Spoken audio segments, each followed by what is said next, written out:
Hello friends, a very warm welcome to my YouTube channel SSC exam hack. देखिए, आपको मालूम है कि एसएससी ने 19 फेब को सीजीएल 2019 के टायर 2 का रिजल्ट डिक्लेयर किया और उसके बाद जो उन्होंने cut of the 528 out of 600, उसे देखकर बहुत सारे जेन्युइन कैंडिडेट्स निराशा में जा चुके हैं। देखिए, इस वीडियो को बनाने का जो मेरा मेन एम ये है कि इस टाइम में आपको अपना फोकस कैसे रखना है, क्योंकि ये बहुत हार्ड टाइम है एक एसएससी एस्पिरेंट के लिए। अगर मैं बात करूं एसएससी की, तो देखिए एसएससी की एक हिस्ट्री रही है इनजस्टिस करने की। इसका एक मैं आपको एग्जांपल देना चाहूंगा। सीजीएल 2017 का टायर 2 का पेपर हुआ था 17, आई थिंक 17 फेब को ही हुआ था उसका पेपर। और वो पेपर अभी तक की एसएससी की हिस्ट्री में इतना डिफिकल्ट पेपर उन्होंने मैथ का सेट कर दिया था कि एक जेन्युइन कैंडिडेट भी उसमें स्कोर करने के लिए उसको पसीने छूट सकते हैं। वो पेपर आपको बहुत जगह पे अवेलेबल हो जाएगा, अलग अलग जैसे प्लेटफॉर्म्स है, उसमें आप उसे चेक कर सकते हैं। तो वो पेपर इतना हार्ड था कि उस शिफ्ट में जो बच्चे ने अटेम्प्ट किया वो पेपर, वो बहुत ही लो स्कोर ला पाए। बाद में आरटीआई से भी ये बात प्रूव हुई कि जो 17 फेब में जिन बच्चों ने टायर 2 का पेपर दिया था मैथ का, वो अराउंड 10 to 15% बच्चे ही उसके फाइनल सिलेक्शन में थे। अब इस चीज के होने के पहले और बाद भी एक एसएससी के अगेंस्ट स्टूडेंट्स ने एक बहुत बड़ा प्रोटेस्ट किया था। उस प्रोटेस्ट में स्टूडेंट्स ने एसएससी में रिफॉर्म्स के लिए भी आवाजें उठाई थी। साथ ही साथ जो वो पूरा पेपर था 2017 का, वो अपने आप में एक बहुत अनफेयर एग्जाम भी कहलाया गया। क्यों? क्योंकि उस पेपर में बहुत सारी चिटिंग्स वगैरह हुई थी। अब इस पूरे रिफॉर्म्स के बाद क्या हुआ, इस पूरे प्रोटेस्ट के बाद क्या हुआ? देखिए, रिफॉर्म्स आए, जैसे जो नॉर्मलाइजेशन का जो ये रिफॉर्म लाया गया, वो आप कह सकते हैं कि एसएससी 2017 के प्रोटेस्ट के बाद ही लाया गया। लेकिन जो मेन रीजन था प्रोटेस्ट का, वो ये था कि जो ये इसमें चीटिंग्स वगैरह हुई है, उसकी वजह से जो 2017 का एग्जाम है वो वापस करवाया जाए।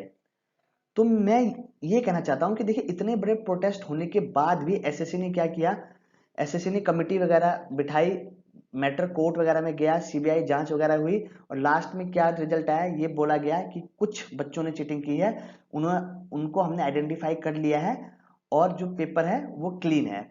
और अल्टीमेटली पेपर को क्लीन घोषित करके रिजल्ट्स वगैरह डिक्लेयर कर दिए गए।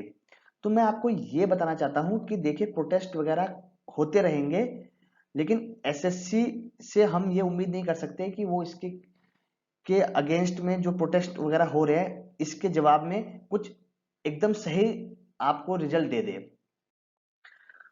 तो ध्यान रखिए कि अभी का जो इन्वायरमेंट है वो बहुत टॉक्सिक है। रिफॉर्म्स हो रहे हैं, रिफॉर्म्स के लिए प्रोटेस्ट किए जा रहे हैं, प्रोटेस्ट होने भी चाहिए क्योंकि इनजस्टिस के खिलाफ आवाज उठानी बहुत जरूरी है। लेकिन इस टॉक्सिक इन्वायरमेंट में आपको अपना जो कंपोजर है वो मेंटेन करके रखना पड़ेगा। आप रिफॉर्म में या इन प्रोटेस्ट में भाग लें, आप अपना दिन का 1 घंटा दे रहे हैं ना, तो दें, बहुत जरूरी है। और हर किसी को इस इस इनजस्टिस के खिलाफ आवाज उठानी है। लेकिन इसके साथ साथ आपको अपना फोकस भी रखना है, जो कि आपकी स्टडीज है। सो फ्रेंड्स, इस टाइम आपको नेगेटिविटी दूर रखनी है। एक जेन्युइन सीजीएल 2020 का एस्पिरेंट या 2019 में भी जिसका क्लियर नहीं हुआ है, उसके लिए बहुत मुश्किल टाइम है, क्योंकि मार्केट में बहुत सारी बातें चल रही हैं। नेगेटिविटी अब ये क्यों रखनी है? देखिए, सबसे बड़ी बात जो अभी चल रहा है कि अभी एसएससी सीजीएल क्लियर करना पॉसिबल नहीं है, क्योंकि कट ऑफ बहुत हाई जाने लगी है। तो फ्रेंड्स, मैं आपको एक चीज बताना चाहूंगा कि देखिए, कट ऑफ हाई गई है 528, अपने आप में एक बहुत हाई कट ऑफ है, लेकिन आपको इसके पीछे का रीजन भी अच्छे से पता होना चाहिए कि ये जो इतनी कट ऑफ हाई गई है, इसमें एक बहुत बड़ा हाथ एक अजीब सी नॉर्मलाइजेशन का है, जिसके अंतर्गत अराउंड 80 to 90 मार्क्स इंक्रीज हुए हैं शिफ्ट में। तो आप ये जो 100 मार्क्स का जो आप ये कट ऑफ में इंक्रीज दिख रहे हैं ना, ये आप नॉर्मलाइजेशन की वजह से ही दिख रहे हैं। तो आपको इस टाइम पे ये समझना जरूरी है कि एसएससी सीजीएल 2020 या एसएससी सीजीएल के एग्जाम क्लियर किए जा सकते हैं। कट ऑफ को आपको समझना पड़ेगा कि कट ऑफ हाई का जो रीजन है वो एक नॉर्मलाइजेशन की वजह से है। ठीक है। इसके बाद आपको मालूम है कि एसएससी सीजीएल 2020 के नोटिफिकेशंस आ चुके हैं, लोगों ने फॉर्म वगैरह फिलअप करके सब कुछ प्रोसेस उन्होंने अपने लेवल पे कंप्लीट कर दिया है। तो आपको इस सीजीएल 2020 के लिए आपको अपना फोकस मेंटेन करना है, क्योंकि इस टाइम पे अगर आपने फोकस बिल्कुल भी लूज किया तो ये आपके फाइनल रिजल्ट में दिखेगा। ठीक है ना, तो अपना फोकस मेंटेन कीजिए। आपको जो भी आपके आने वाले एग्जाम्स है उनकी आपको डेट ऑलरेडी पता ही है। जैसे सीजीएल 2020 का जो एग्जाम है वो मई के लास्ट वीक से स्टार्ट होने वाला है, तो आपको डेट्स पता है, आपको पता है कि कितना टाइम आपके पास बचा हुआ है, तो आपको उस टाइम के अकॉर्डिंग आपको उसके लिए प्रिपरेशन स्टार्ट करनी है और उसमें अच्छे से लग जाना है। तो आपको अपना गोल फिक्स करना है और आपको उस गोल के लिए मूव फॉरवर्ड करना है। तो इस टाइम आपको ये ध्यान रखना है कि आप अपने गोल से बिल्कुल भी यहाँ वहाँ हिले ना। जो आपने अगर सोचा है कि सीजीएल 2020 का एग्जाम क्रैक करना है तो आप ये एग्जाम इजीली क्रैक कर सकते हैं, बस अपना फोकस हिलने मत दीजिए।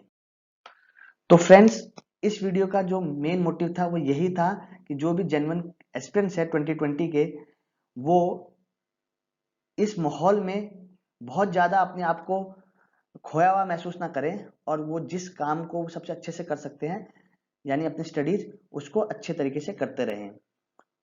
अगर इस वीडियो को देख के एक भी कैंडिडेट सीजीएल 2020 की प्रिपरेशन अच्छे मन से करता है तो ये वीडियो को बनाने का जो मोटिव है वो सक्सेसफुल हो जाएगा। तो अगर आपको ये वीडियो अच्छी लगी तो वीडियो को लाइक करें और चैनल को सब्सक्राइब करें। तब तक के लिए thank you and all the very best.